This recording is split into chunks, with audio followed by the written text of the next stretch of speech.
En mars 2020, j'ai dit qu'il fallait être très attentif à la façon dont les différents pays allaient gérer cette crise du pangolin chinois. Alors pourquoi? Tout simplement parce que ça nous donnerait des indications précieuses sur l'évolution ultérieure de ces différents pays, d'une part, et d'autre part, eh bien qu'on aurait des éléments de réflexion utiles pour pouvoir nous positionner, nous, petits individus, dans tout ce marasme. Alors ça fait près d'un an maintenant, et le moins qu'on puisse dire, c'est qu'on n'est pas du tout déçu du voyage, hein. On voit effectivement de grandes tendances lourdes se développer. Alors juste pour résumer, c'est tout simplement l'agenda 2030 de Klaus Schwab du Forum économique mondial de Davos, qui se déroule, hein, sous nos yeux ébahis. Évidemment, alors c'est quoi cet agenda? C'est tout simplement effectivement profiter de l'opportunité de cette crise-là qui fait 0,05% de morts, hein. Et comme ce monsieur, dans son bouquin, a fait l'analogie avec la grande peste du XIVe siècle, qui a touché toute l'Europe, hein, qui, au passage, a fait quand même 50 à 60% de morts sur toute la population européenne, ça a quand même une autre gueule. Hein, c'est tous ces gens-là qui ont un petit peu le cœur qui chavire, s'ils faisaient un bond dans le passé, je pense que là, ils ne tiennent plus, là, hein, ils s'effondrent direct, hein, voilà. Donc bref, petite digression pour dire que effectivement l'idée c'est de profiter de cette terrible pandémie pour pouvoir reconstruire notre économie et nos sociétés en mieux. Voilà.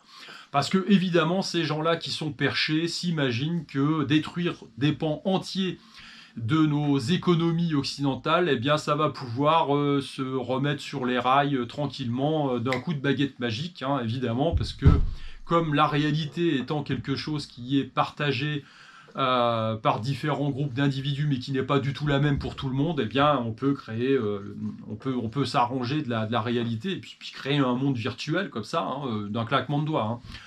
Au passage, l'économie, c'est comme une forêt vierge, hein, une forêt tropicale. Je ne suis pas persuadé que l'homme puisse créer une forêt tropicale comme ça de rien, hein, ça prend des centaines d'années, c'est des écosystèmes complexes. Mais bon, eux savent mieux que tout le monde, hein, on le voit bien, on le voit en Europe, on l'a vu évidemment en URSS à l'époque, hein, quand des bureaucrates décident pour des paysans en leur disant comment planter à quel moment,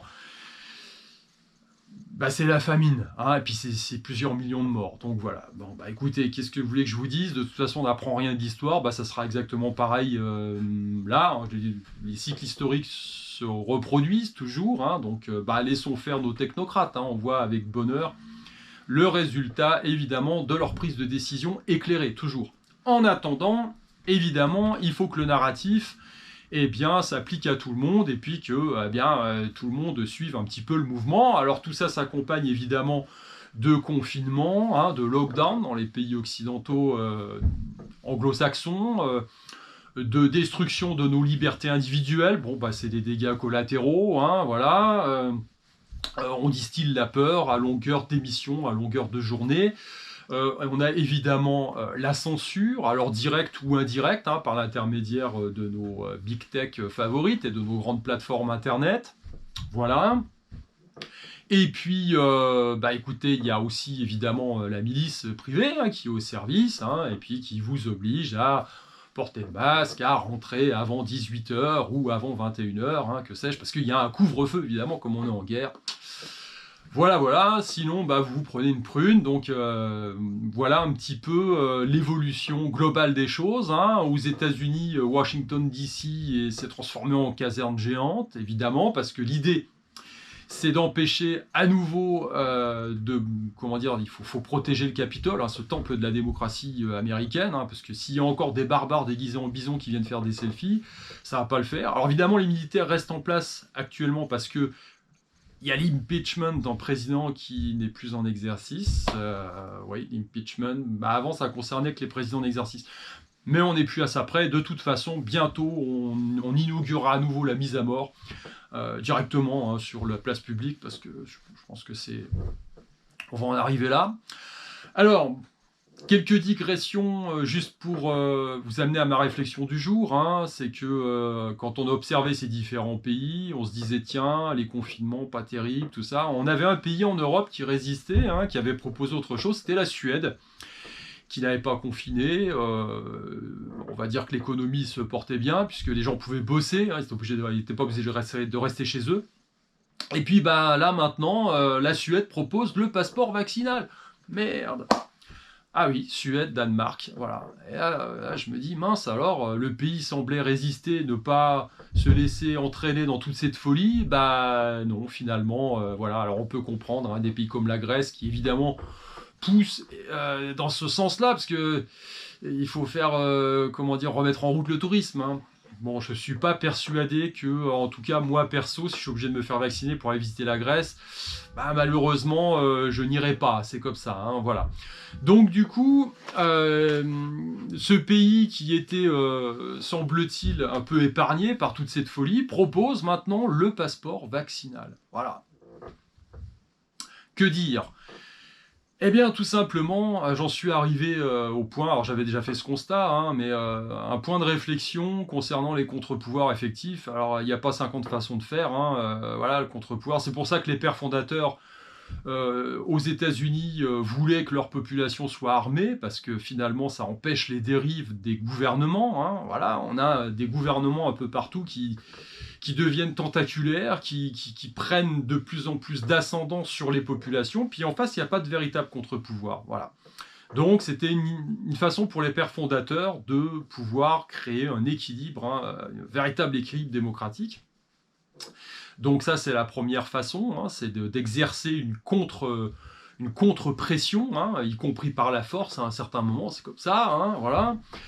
Alors l'idée c'est quand même de commencer par l'éducation, hein, voilà, des gens qui sont informés sont plus à même de pouvoir s'opposer à la tyrannie, on espère du moins.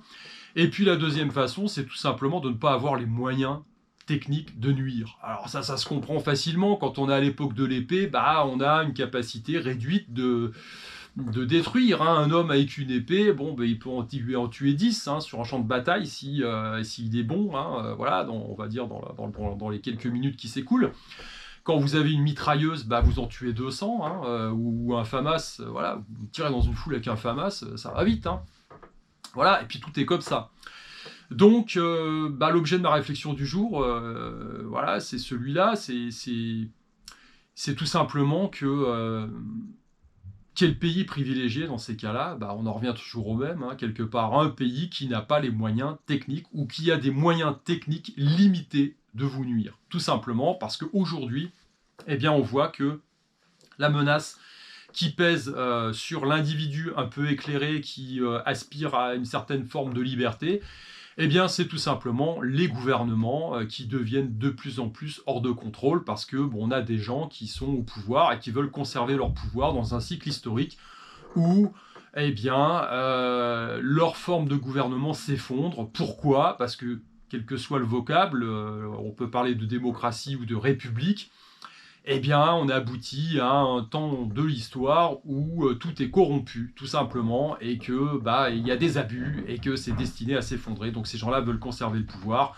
et ils veulent vous imposer, évidemment, leur vue, leur choix.